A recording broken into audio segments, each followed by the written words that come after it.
সালাত প্রতিষ্ঠা করা ফরজ, ঠিক তেমনি ভাবে দ্বীন প্রতিষ্ঠা করা এটাও ফরজ। কিন্তু আপনি নবীকে মহব্বত করলেন, শুধু নামাজ পড়ে মহব্বত প্রকাশ করলেন, শুধু টুপি রেখে মহব্বত প্রকাশ করলেন, দাড়ি রেখে মহব্বত প্রকাশ করলেন, কিন্তু আপনি সংগঠন করতে যাইয়া নবীর অনুসরণ করলেন না, অনুকরণ করলেন না।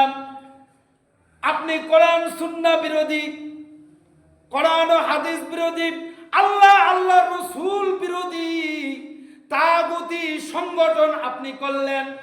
নামাজ পড়লেন নবীর সুন্নত তরিকায়, নামাজ পড়লেন নবীকে, নবীর মহব্বত প্রকাশ করলেন, দাড়ি রাখলেন নবীর মহব্বত প্রকাশ করলেন, হজ করলেন নবীর মহব্বত প্রকাশ করলেন, হালাল ভাবে ব্যবসা করলেন নবীর মহব্বত প্রকাশ করলেন।